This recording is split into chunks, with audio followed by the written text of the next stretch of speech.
In today's video, I'm going to be breaking down one of the most popular maps in Last Oasis. I want to get all the information about the media maps, which are available from day 1 of Last Oasis. Make sure to stay to the end of the video. And without further ado, let's get straight into it.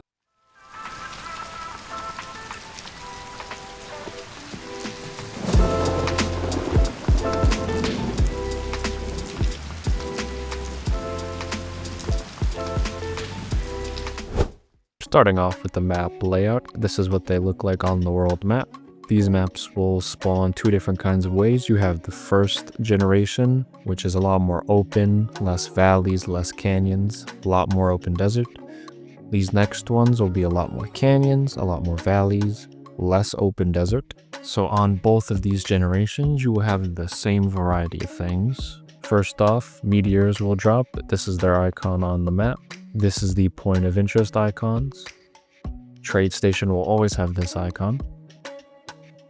These are the valleys where you'll find Cattail, Redwood, Beeswax, mushrooms, etc., along with a bunch of others. These are the areas where you'll find a lot of bone on the tops of these green canyons. The middle of the map is scattered with a bunch of camps. And then finally in the open desert around the map, you will find harpoon chests, fire chests, etc. Next up is going to be resources. I took the liberty of compiling all of the resources that you can harvest with a tool, which are the top resources, and then all the resources that you can loot via Rupu and Rupu camps and their crates, urns, baskets, etc.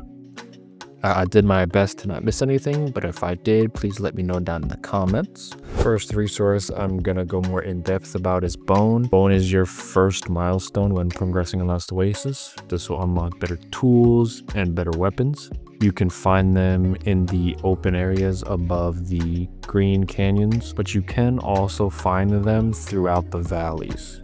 For cattails, the only place to find them on these maps is going to be down in the valleys in the water areas. You will need a sickle, a simple sickle at the very minimum to harvest them. And these will be used for making rope and making nomad cloth, which are two very important resources that you'll need to progress.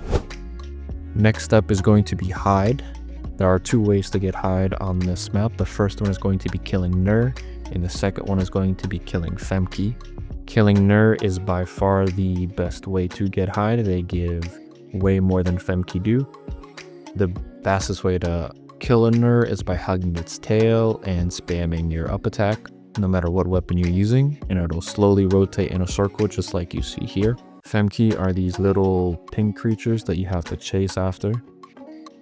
They don't actually give this much hide. I was on a 10x server at the time. They'll give about 8 to 10 on vanilla. Next up is going to be Beeswax.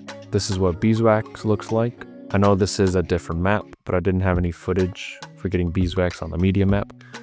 You'll find them on the Redwood trees, which if you go to the top of the green canyons and you start going down, you'll see Redwood trees on either side. You'll see the white beehives in the trees. Next up is going to be Redwood. The only way to get Redwood is by using a ceramic tier hatchet or any bone hatchet of green quality or better.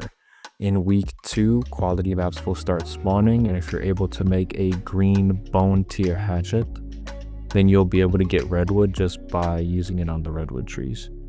Next up is going to be Contaminated Water. This might be a weird one to include, but you'll thank me later. Do not burn cactus or aloe in the campfire to get your water. The fastest and best way to get water is by using the charcoal you get from burning the campfires, from cooking water, from cooking pretty much anything. You'll get charcoal passively. Use the charcoal, throw that in the input section of the campfire, and craft your water that way. It is way more efficient. The only thing with this is that sometimes you might need to just keep the campfires going even when you're not cooking anything to produce charcoal, but it is way faster still just farming a little extra wood to keep the campfires going than to wait for cactus or aloe to cook and having to keep harvesting those things. When you do collect the water, careful not to stand in it because you will take damage. Next, I will go through all the Rupu camps. The first one is going to be the Rupu Forager's Outpost. It'll have a basket guarded by 3 Rupu. It'll also have an ammo crate. Next, you have the Rupu Shelter. I believe it's also got 3 Rupu. This one will have a campfire and urn in one of the huts, and probably an ammo crate. Next, you have Small Rupu Village. This one will have 1 or 2 more extra Rupu.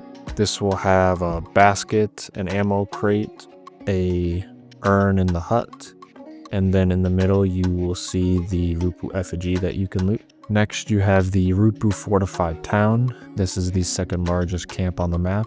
I'd estimate it's probably got about 8-ish Rupu. It'll have a loot bag, an ammo crate, probably a urn or crate in the hut.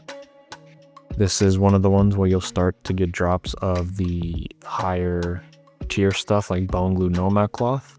The other camps do have a chance to drop it. I've noticed it's just significantly lower. And then don't forget about the campfires on the ground. Last but not least, you have the Rupu Fortress. This is the biggest camp on the map, and it is quite annoying to take alone. This is the only camp with walker weapons in it. It's got 3 ballista, 2 scatter shot, 1 repeater, and 1 rocker. I believe it's about 10 to 12 Rupu in this one. And then for the loot in the center, you have the crate in the large hut on the right. You have an urn on the mountain. You have 2 campfires. I believe you have 2 or 3 ammo crates.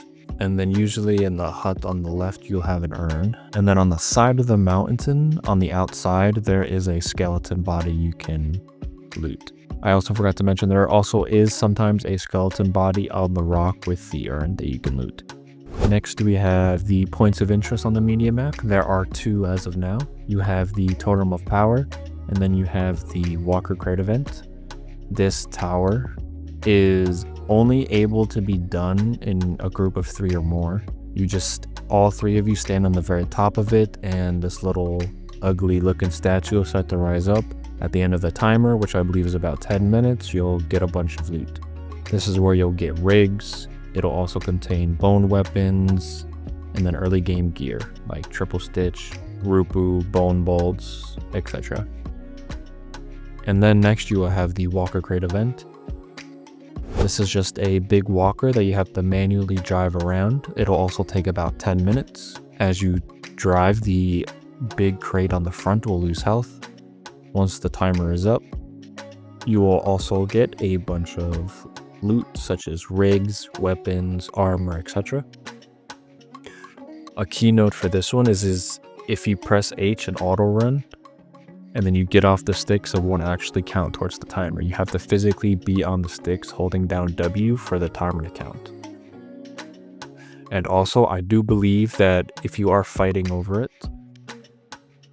whoever was on sticks the longest amount of time will get the loot at the end. So for example, if you're on sticks for 8 minutes, somebody kills you, and they finish it off, I do believe you still get the loot at the time of this recording.